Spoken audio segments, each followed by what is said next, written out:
Hi అండి. అందరూ ఎలా ఉన్నారండి? మీరందరూ బాగుండాలని మనస్ఫూర్తిగా కోరుకుంటున్నానండి. ఇది సండే రోజు మార్నింగ్ అయితే ఒక చిన్న మినీ వ్లాగ్ లాగా అయితే చేద్దామని చెప్పేసి మార్నింగే షూట్ చేశానండి. ఇంకా ఎర్లీ మార్నింగే 7కి అలా లెగిసాను. ఇడ్లీ పెట్టేసుకొని పక్కన పిల్లలకైతే వేడి నీళ్ళు పెట్టానండి తాగడానికి అని చెప్పేసి. అంట్లయితే నేను నైటే వాష్ చేసి పెట్టేసుకుంటానండి. మార్నింగే కుదరదని చెప్పేసి.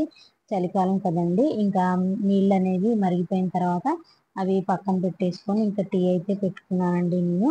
ఎర్లీ మార్నింగే టీ తాగడం నాకు అలవాటండి. నేను ఒక గ్లాస్ అయితే వాటర్ తాగేసి కొంచెం టీ అనేది తాగుతానండి. ఇంక నేను టిఫిన్ తినేటప్పటికే 10 అయిపోతుంది. అయితే ఈరోజు నేను ఇడ్లీ చేశాను కదండి. ఇడ్లీలో కాంబినేషన్ మనకి బండి మీద దొరికే రెడ్ చట్నీ ఉంటుంది కదండి. అది ఎలా ప్రిపేర్ చేసుకోవాలనేది నేను ఈ వీడియోలో చెప్తానండి. చాలా టేస్టీగా ఉంటుందండి. 2, 3 ఇడ్లీ తినేవాళ్ళు కూడా ఈ చట్నీతో తిన్నారంటే 5, 6 ఇడ్లీ తినేస్తారండి. అంత కమ్మగా ఉంటుంది. మనం తినేటప్పుడు ఎన్ని ఇడ్లీ తింటున్నామో కూడా తెలీదండి. అంత బాగుంటుంది చట్నీతో తింటే గనక.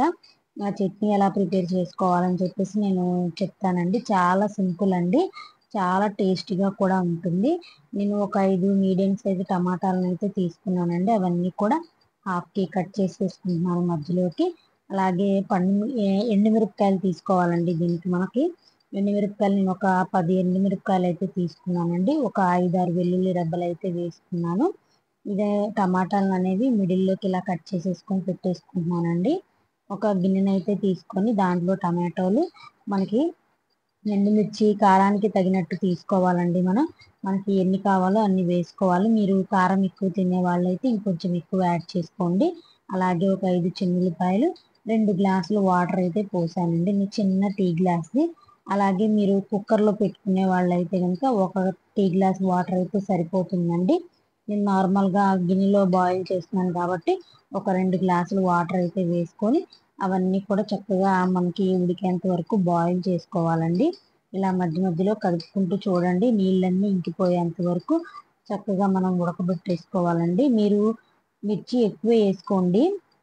కాకపోతే మీరు నెక్స్ట్ మిక్సీ పట్టుకునేటప్పుడు మీకు కారానికి తగినట్టు చూసి వేసుకోండి. ఒకవేళ మిగిలిన మనం ఏదైనా చట్నీలోకి కానీ, పప్పులోకి కానీ, కర్రీలోకి కానీ యూజ్ చేసుకోవచ్చు కాబట్టి ముందు మనం ఉడకబెట్టేసుకుంటే మనకి తగినట్టుగా మనం వేసుకోవచ్చండి.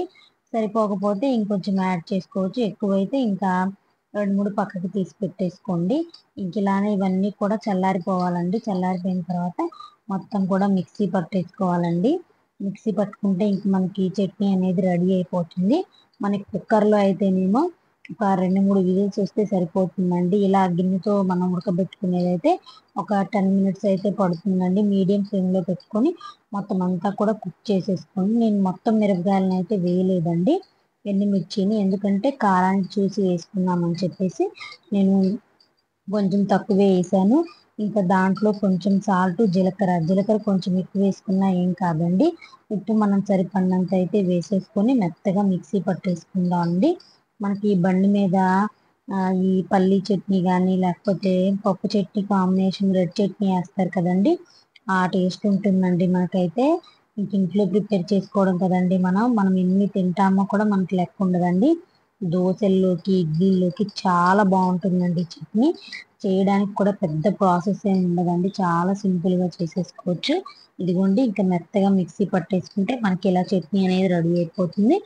మీకు కొంతమంది స్వీట్ చట్నీ ఇష్టపడే వాళ్ళైతే గనక కొంచెం బెల్లం కూడా వేసుకొని చేసుకున్నారంటే మనకి అల్లం చట్నీలాగా కూడా ఉంటుందండి. టేస్ట్ అనేది చాలా బావుంటుంది ఈ చట్నీ. మనం 2, 3 దోసలు తినేవాళ్ళు కూడా ఒక 5 దోసలు తింటారు. ఇడ్లీ 3, 4 తినేవాళ్ళు కూడా 6, 7 ఇడ్లీ తినేస్తారండి. అట్లా టేస్ట్ అనేది చట్నీ టేస్ట్ అనేది అంత బావుంటుంది. ఖచ్చితంగా మీరు కూడా ట్రై చేసి నాకు కమెంట్ చేయడం మాత్రం మర్చిపోకండి. ఇంకా చట్నీ అనేది రెడీ అయిపోయిందండి. మనం ఇంక ఇడ్లీలో వేడి వేడి ఇడ్లీలో నెయ్యి వేసుకొని తిన్నామంటే సూపర్‌గా ఉంటుందండి. ఇంక ఈ వాటర్ అనేది మిగిలిపోతాయి కదండీ! ఇవి కావాలంటే మీకు లూజ్‌గా కావాలంటే చట్నీ కొంచెం వేసేసుకొని కలుపుకోవచ్చండి. అవసరం లేదనుకుంటే పడేసుకోవచ్చు. ఇదిగోండి నేను ఇంకా పిల్లలకి పెట్టేద్దామని చెప్పేసి కొంచెం చట్నీ అయితే వేసుకొని దాని మీద నెయ్యి వేసుకొని పిల్లలకి పెట్టానండి. చాలా కమ్మగా ఉంటుంది. ఖచ్చితంగా మీరు కూడా ట్రై చేయండి. కొత్తగా ఎవరైనా నా ఛానల్ చూస్తున్నట్టయితే ప్లీజ్ సబ్స్క్రైబ్ చేసుకోండి. వీడియో నచ్చితే లైక్ చేయడం మాత్రం మర్చిపోకండి. వీడియోని చివరి వరకు చూడండి.